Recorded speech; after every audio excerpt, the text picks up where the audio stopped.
quero falar sobre isso, eu quero que a gente leia junto, né, sobre o que a Bíblia fala sobre a nossa vida. O que a palavra de Deus e como a palavra de Deus vê a nossa vida como ser humano. Abra a palavra lá em 1 Pedro 1, capítulo 1,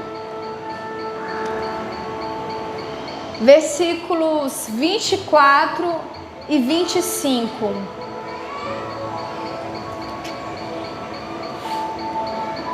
1 Pedro 1, versículos 24 e 25.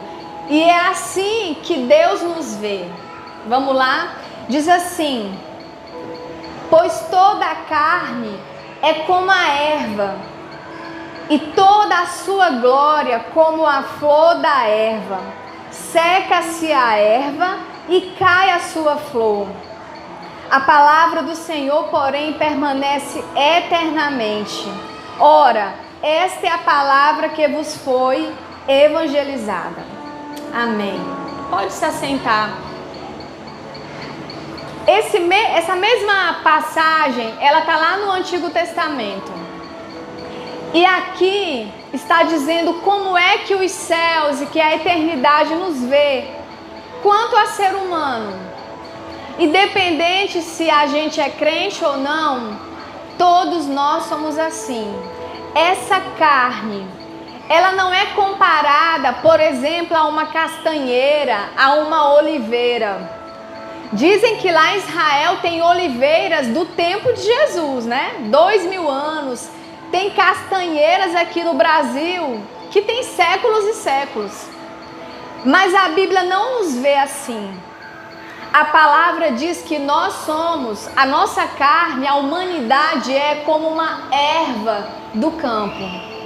Sabe o que é erva do campo? Quando você está andando assim ali na Cidade Jardim, na Cidade Nova, nos canteiros, tem a grama e começa a nascer uns capinzinhos, né, umas ervinhas que tem umas florzinhas. Aquilo. Nós somos comparados àquela plantinha. E aquela plantinha, aqui na nossa cidade, no inverno, geralmente elas se proliferam, né? E elas ficam ali viçosas. Aí vem o calor e elas logo secam. E a palavra de Deus fala assim, né? Que nós somos como essa erva e toda a nossa glória é como a florzinha dessa erva. Aí vem a erva seca, a sua flor cai e ela passou. Nós somos assim, cada um de nós. E é incrível que por mais dinheiro que alguém tenha, ela continua sendo uma erva, uma simples erva, como uma erva, que ela vai crescer. Todos nós temos esse período, né? Nós crescemos. Quando nós somos crianças, pelo menos quando eu era criança, eu olhava a vida e eu falava, meu Deus, eu ainda tenho tanto tempo para viver. Eu via a minha velhice tão longe, meu Deus, eu não conseguia nem imaginar como eu iria ainda viver. E quando a gente é criança, a gente quer logo crescer e começar a brotar as nossas flores, nossos frutos, né? Aí eu quero fazer, eu quero ser. E aí quando a gente é adulto, né, que brota a flor, é aquele momento. E aí a gente lembra com saudade da nossa infância, né? E depois que a gente passa dos 30, a gente começa a ver como esse versículo é verdadeiro. Como os dias passam tão rápido. Como é exatamente como esse versículo é um sopro, passa tão rapidinho. E, irmãos, nós somos comparados a essa erva. Todos nós, crentes ou não crentes, a nossa vida é muito passageira, é muito rápida. E Deus, quem é Deus? Vamos ver quem Deus é? Lá no Salmo 146, versículo 10, fala quem Deus é. Salmo 146, versículo 10. Diz assim: o Senhor reina para sempre. O teu Deus, ó Sião, reina de geração em geração. Sabe como é que eu vejo isso? É como se esse versículo falasse assim: Deus, ele é, de geração em geração ele reina, né? Ele vai reinando para sempre. Tudo isso Deus reina para sempre, Deus reina. E de vez em quando, né, nesse reinado dele de geração em geração, vai nascendo as ervinhas que somos nós, né? Em 1961 nasceu uma ervinha.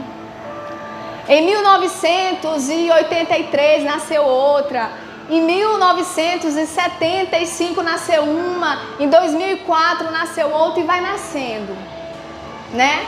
Você tem o seu ano que você nasceu. E Deus é antes de nós e será depois de nós. E nós só temos uma geração. Mas Ele é o Deus de todas as gerações. E nós temos, né, a gente nasce na nossa geração, e ali a gente nasce, e a gente começa a conhecer esse mundo, e Deus conhece tudo, né? Deus sabe de tudo, Deus já viu tudo, ninguém surpreende a Deus assim, esse aqui eu nunca tinha visto. Deus conhece a gente. E nós nascemos ali na nossa geração. E sabe qual é a expectativa de Deus? Quando nós nascemos, Ele olha para nós e Ele fala: ervinha, eu quero ser teu Deus. Se você entregar a sua vida para mim enquanto você está aí, eu serei o teu pai, eu serei o teu Deus. Porque Deus, Ele amou e Ele ama cada ervinha que vai nascendo, cada um de nós. Alguém aqui já amou essas folhinhas, essas plantinhas que a gente vê ali nos canteiros? Geralmente a gente quer cortar, né? A gente quer limpar ali. Cadê o prefeito que não limpa esses canteiros, né? A cidade está bagunçada. E Deus ama essa ervinha tão passageira. E Ele diz, né? Dar-me teu coração. Deus quer ter relacionamento com essa erva tão frágil, que Deus pode pegar assim e fazer isso e ela acaba. E essa é a nossa geração. Você pode se imaginar Deus reinando em todas as gerações e agora é a sua geração. Você está plantado, alguns ainda estão pequenininho crescendo, outros já brotaram aquela florzinha, né? Outros já estão assim, começando a secar, estão ali, né?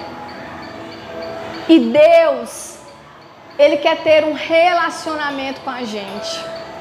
A Bíblia diz, né, que Ele é o alfa e o ômega, o primeiro e o último, o princípio e o fim. E há pessoas, por incrível que pareça, há ervinhas, por incrível que pareça, que olham para Deus e falam: Deus, eu sou demais para eu me render a Ti. Eu tenho muita sabedoria para eu me render a Ti. Eu não creio em Ti. Eu não quero o Senhor mandando na minha vida. Eu não quero a Tua chuva, eu não quero o Teu sol, eu quero ficar aqui na minha. Porque eu tenho uma glória muito grande. O Senhor já olhou a minha flor, a flor que eu estou brotando, essa florzinha tão... tipo como algumas aqui do meu vestido, né? Eles levantam a sua florzinha para Deus e falam: Deus, o Senhor está vendo o tamanho da minha glória. Eu não posso entregar tudo isso que eu sou para Ti. Eu vou desprezar, destratar, eu vou pegar a minha glória e dar para o Senhor e render para ti. Muitas pessoas têm olhado para o Criador e têm tido essa atitude e dito: não, eu não quero ser teu. E a Bíblia diz que o desejo de Deus é que todos os pecadores se arrependam. E o desejo de Deus é que o conhecimento da sua glória alcance todas as ervas. O desejo de Deus era que todas as gerações, todas elas se voltassem, se rendessem a Ele. E o Espírito Santo tem estado aqui na terra fazendo isso, né? E Deus, Ele olhou para essas ervinhas e falou: eu as amo tanto que eu me farei como uma erva. E descerei lá, serei plantado. E o tempo de Jesus foi bem breve aqui, né? Mais ou menos 33 anos. E Ele morreu. E, irmãos, há muitas pessoas rejeitando o cuidado de Deus. Mas eu creio que nós temos tido uma atitude diferente. A gente tem se rendido a Deus. Se tem uma coisa que Deus ele rejeita e conhece de longe, é o orgulhoso. Porque Deus olha assim e fala: quem é essa erva? Para querer mandar em mim, para querer determinar como eu tenho que fazer, para querer dizer como é que eu tenho que ser Deus. Então, os orgulhosos irritam muito a Deus. Mas as ervas que chegam diante dele reconhecem que nada são e falam: Deus, eu me rendo, eu quero a tua chuva, eu quero o teu sol. Eu sei que o meu tempo aqui é bem curto e eu quero que o Senhor seja meu Deus. A esses Deus se alegra e não despreza. Então eu quero que a gente entenda nessa noite que Deus, Ele está interessado na nossa vida. Ainda que muitas vezes a gente se olhe e nem nós mesmos damos valor para a nossa vida.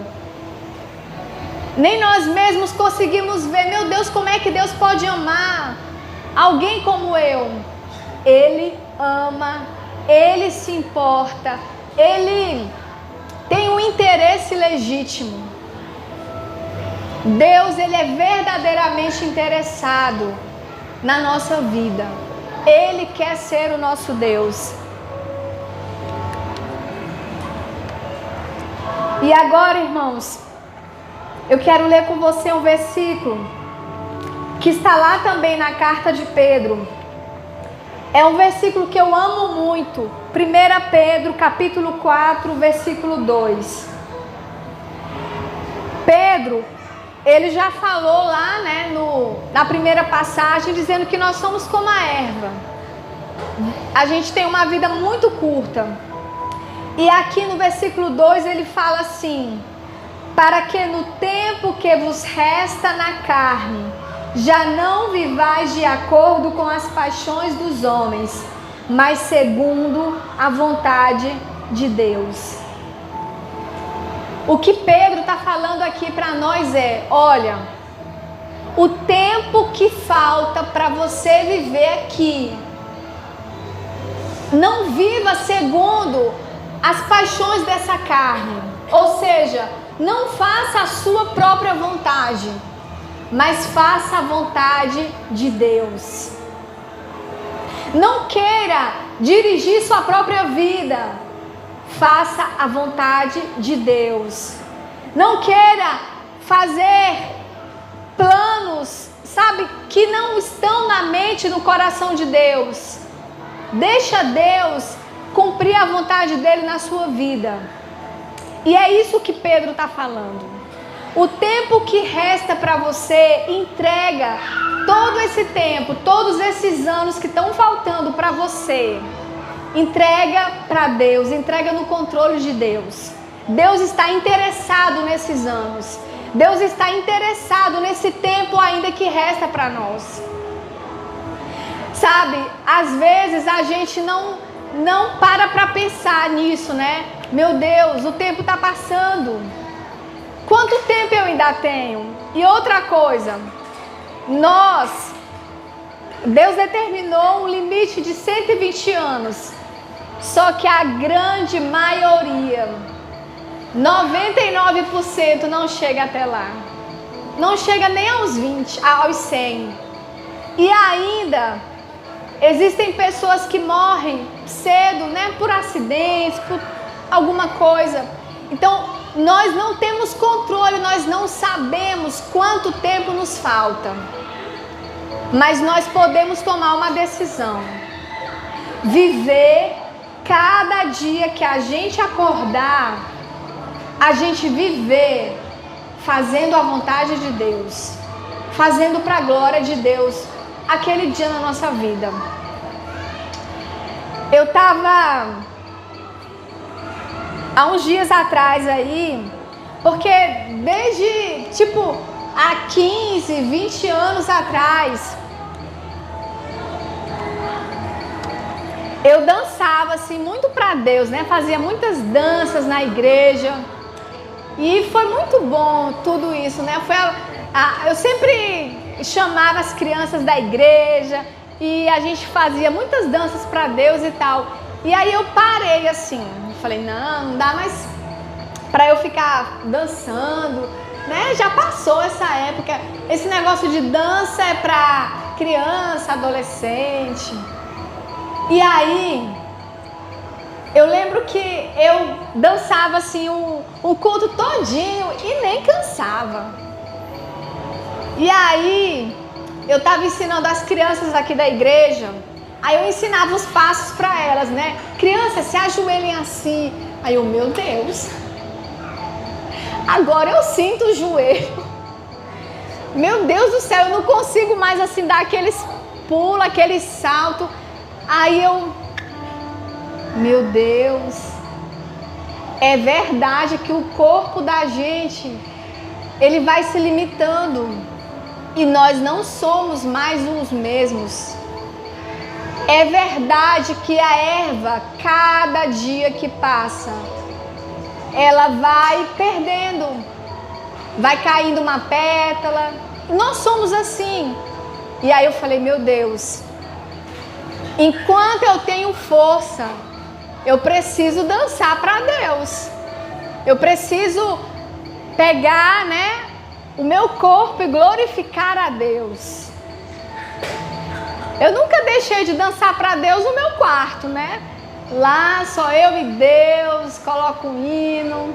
Mas aí eu falei, meu Deus, eu preciso dançar para Deus enquanto eu tenho força. Porque daqui a alguns anos, ainda que a gente esteja morrendo de vontade, a gente não vai dar conta de fazer algumas coisas. Porque essa carne, ela nos limita.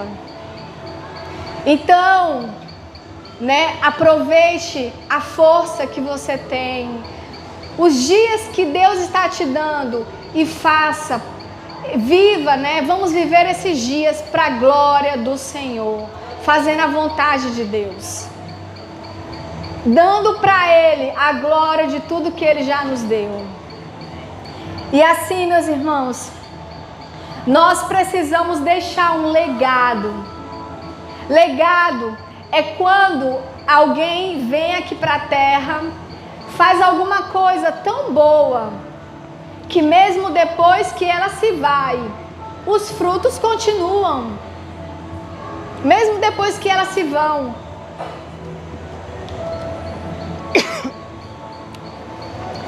Tem uma música que eu gosto muito. Eu acho que alguns aqui conhecem. Eu não sei cantar, mas é assim: a perseguição não parou a igreja, o Coliseu não parou a igreja, os leões não pararam a igreja do Senhor. Irmãos, eu canto essa música com vergonha. Porque eu fico, meu Deus, será que eu iria para aquela arena ali, para o Coliseu? Um leão me esperando ali dentro. Então, eu canto ela com muito temor.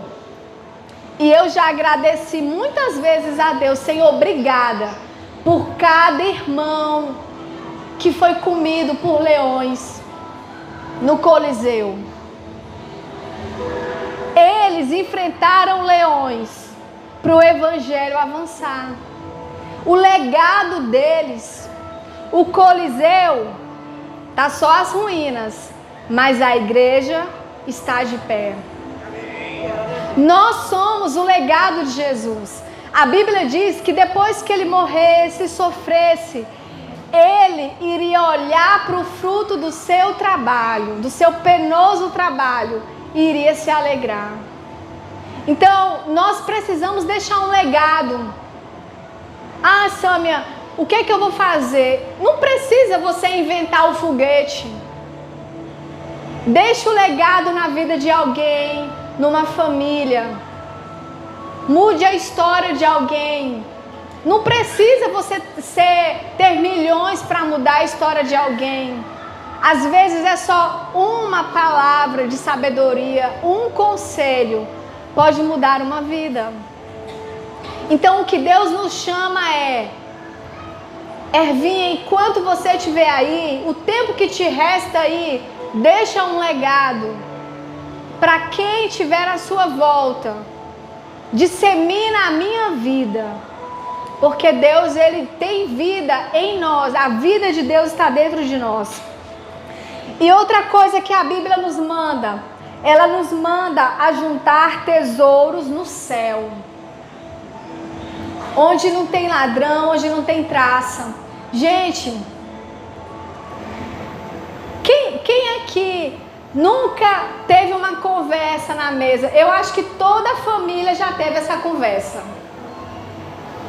Que vocês ganham muitos milhões de reais e vocês começam a discutir. O que é que vocês iriam fazer com esse dinheiro? As famílias já tiveram essa conversa, lá em casa a gente tem. A mãe fala, se eu ganhasse milhões e milhões, todo mundo ia sair do emprego, aí eu comprava um ônibus, aí todo mundo ia de cidade em cidade evangelizando. É o sonho da mãe, se ela ficasse milionária. E aí a gente tem todos os nossos planos fictícios. Às vezes a gente até briga, né? Não, tu ia ficar com 10 milhões, não. E a gente fica ali. Gente, quem nunca imaginou isso, né? Ah, se eu fosse filha do Silvio Santos. E a verdade é que a gente não tem como escolher onde nascer, em que lar nascer. Algumas pessoas aqui na Terra nascem, né, numa família com muito dinheiro, com muito prestígio. E outros nascem numa família muito necessitada. E a gente tem esse sentimento de injustiça às vezes. Fulano nasceu, tem tudo. Eu tive que trabalhar tanto e tal e tal. E Jesus pega e fala para nós, olha, ajuntem tesouros no céu. Gente, se ele mandou juntar tesouros no céu, é porque é possível você juntar tesouros no céu enquanto está aqui. Quem vai determinar o nível lá no céu da sua riqueza é nós, é você que vai determinar o quanto você será rico lá. Entenda, a gente não terá o mesmo nível lá no céu. Nós não teremos o mesmo nível. A Bíblia diz que Jesus voltará e ele vai trazer consigo os galardões para dar a cada um segundo as suas obras. Então, o tempo que nos resta na carne é tempo de ajuntar tesouros no céu. É tempo de ajuntar tesouros no céu. Tudo. Jesus falou que até um copo d'água que nós dermos para um homem e uma mulher de Deus está registrado e nós receberemos o galardão. Então tudo que nós fizermos nesse reino, nós seremos recompensados. Então, meu irmão, Nós temos na nossa mão a decisão de ser muito grande lá no céu ou de ter um tesourozinho pequenininho. Está nas nossas mãos. E para encerrar, esse tempo que nos resta na carne, a gente precisa ter a esperança de salvação todo dia bem viva em nós. A Bíblia diz que o crente, ele tem uma armadura. E nessa armadura diz que o capacete é a salvação. Fala assim: coloque o capacete da salvação. E sabe o que é que isso quer dizer? Todos os dias, lembre-se da sua salvação. Lembre-se que não acaba aqui. Lembre-se que você está todo dia envelhecendo, mas depois desses dias de velhice, virão os dias eternos, que você vai reinar com Cristo para sempre. Então, irmãos, isso é uma garantia, sabe? Nenhum seguro de vida promete isso para a gente. Só Jesus promete. E quando a gente vive com esse entendimento, a gente vive mais tranquilo. A gente não vive com medo de perder o emprego, assim, dessas coisas, né? Dessas notícias do mundo. Porque a gente sabe que no final de tudo, a nossa vida está garantida nas mãos de Deus. Amém? Então, esse tempo que nos resta na carne, vamos viver para a glória de Deus, juntando tesouros no céu e sempre lembrando que há uma promessa de Deus para nós, que a nossa vida, ela não acaba aqui, vai ter toda a eternidade para a gente viver. Amém?